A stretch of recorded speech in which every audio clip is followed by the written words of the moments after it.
ನಮಸ್ತೆ ಫ್ರೆಂಡ್ಸ್, ರಾಜ್ ಜಾಬ್ಸ್ಗೆ ಸ್ವಾಗತ. ಫ್ರೆಂಡ್ಸ್, ಕರ್ನಾಟಕ ರಾಜ್ಯ ಸರ್ಕಾರದಿಂದ ಹೊಸ ಹುದ್ದೆಗಳ ಒಂದು ಅಧಿಸೂಚನೆಯನ್ನು ಬಿಡುಗಡೆ ಮಾಡಿದ್ದಾರೆ ನೋಡಿ. ಅಂಗನವಾಡಿ ಕಾರ್ಯಕರ್ತೆ ಮತ್ತು ಸಹಾಯಕಿಯರ ಹುದ್ದೆಗಳಿಗೆ ನೇಮಕಾತಿಯ ಹೊಸ ಅಧಿಸೂಚನೆಯನ್ನು ಬಿಡುಗಡೆ ಮಾಡಿದ್ದಾರೆ. ಹಾಗೆ ಯಾವ ಯಾವ ಜಿಲ್ಲೆಯಲ್ಲಿ ಎಷ್ಟು ಹುದ್ದೆಗಳಿದ್ದಾವೆ ಅನ್ನುವಂಥ ಕಂಪ್ಲೀಟ್ ಮಾಹಿತಿಯನ್ನು ಕೂಡ ಬಿಡುಗಡೆ ಮಾಡಿದ್ದಾರೆ. ಬನ್ನಿ ಇದರ ಬಗ್ಗೆ ಒಂದು ಕಂಪ್ಲೀಟ್ ಮಾಹಿತಿಯನ್ನು ತಿಳಿಸ್ಕೊಡ್ತೀನಿ. ಹಾಗೆ ಈ ಒಂದು ಹುದ್ದೆಗಳಿಗೆ ಅರ್ಜಿ ಸಲ್ಲಿಸುವಂಥ ಅಭ್ಯರ್ಥಿಗಳು 4ನೇ ತರಗತಿ ಹಾಗೂ SLC ಮಾಡಿದಂಥ ಅಭ್ಯರ್ಥಿಗಳು ಅರ್ಜಿಗಳನ್ನು ಸಲ್ಲಿಸಬಹುದು. ಸಂಪೂರ್ಣವಾಗಿ ಕಾಯಂ ಹುದ್ದೆಗಳಾಗಿರ್ತವೆ. ಹಾಗೆ ಕರ್ನಾಟಕ ರಾಜ್ಯ ಸರ್ಕಾರದ ಹುದ್ದೆಗಳಾಗಿರ್ತವೆ. ರಾಜ್ಯದ ವಿವಿಧ ಜಿಲ್ಲೆ ಮತ್ತು ತಾಲೂಕುಗಳಿಂದ ಅಂಗನವಾಡಿ ಕಾರ್ಯಕರ್ತೆ ಹಾಗೂ ಸಹಾಯಕಿಯರ ಹುದ್ದೆಗಳಿಗೆ ಭರ್ತಿಗೆ ನೇರ ಅರ್ಜಿಯನ್ನು ಆಹ್ವಾನಿಸಲಾಗಿದೆ ಅಂತ ಹೇಳಿದ್ದಾರೆ. ಹಾಗೆ 10ನೇ ತರಗತಿ ಮತ್ತು 4ನೇ ತರಗತಿ ಪಾಸಾದಂಥ ಆಸಕ್ತ ಮಹಿಳಾ ಅಭ್ಯರ್ಥಿಗಳು ಅರ್ಜಿಗಳನ್ನು ಸಲ್ಲಿಸಬಹುದು. ಇನ್ನು ಯಾರೆಲ್ಲ ಅರ್ಹರು ಅಂತ ನೋಡೋದಾದರೆ ಇಲ್ಲಿ ನೋಡಿ, 19 ವರ್ಷದಿಂದ 35 ವರ್ಷದ ಒಳಗಿನವರು ಹೆಣ್ಣು ಮಕ್ಕಳು ಈ ಒಂದು ಅರ್ಜಿಗಳನ್ನು ಸಲ್ಲಿಸಬಹುದು.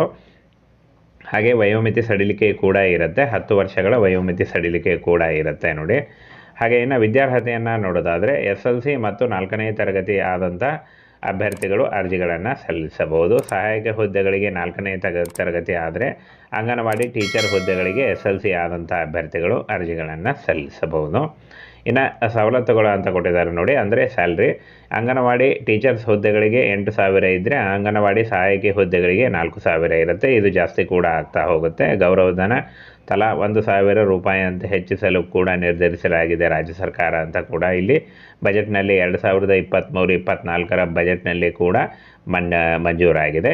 ಇನ್ನು ಕೊಡಗು ಜಿಲ್ಲೆಯಲ್ಲಿ ನೇಮಕಾತಿ ನಡೀತಾ ಇದೆ ನೋಡಿ. ಹಾಗೆ ದಕ್ಷಿಣ ಕನ್ನಡ ಜಿಲ್ಲೆಯಲ್ಲೂ ಕೂಡ ನೇಮಕಾತಿ ಇರುತ್ತೆ.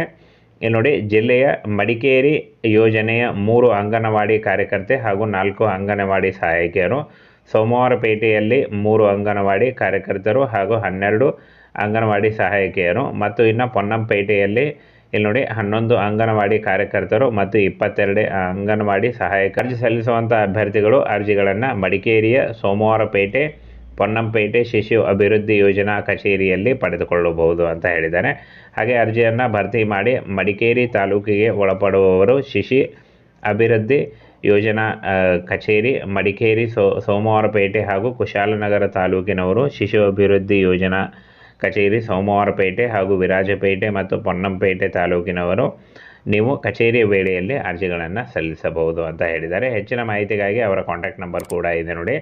ನೀವು ನೇರವಾಗಿ ಅಲ್ಲಿ ಅಪ್ಲಿಕೇಶನ್ ಫಾರ್ಮನ್ನು ಅಲ್ಲೇ ಸಿಗುತ್ತೆ, ಆಫೀಸ್ನಲ್ಲಿ ಶಿಶು ಅಭಿವೃದ್ಧಿ ಯೋಜನಾ ಕಚೇರಿಯಲ್ಲಿ ಅಲ್ಲಿ ಹೋಗಿ ನೀವು ಅಪ್ಲಿಕೇಶನ್ ಫಾರ್ಮನ್ನು ತೆಗೆದುಕೊಂಡು ನೀವು ಫಿಲ್ ಮಾಡಿ ಕೊಡಬೇಕಾಗತ್ತೆ.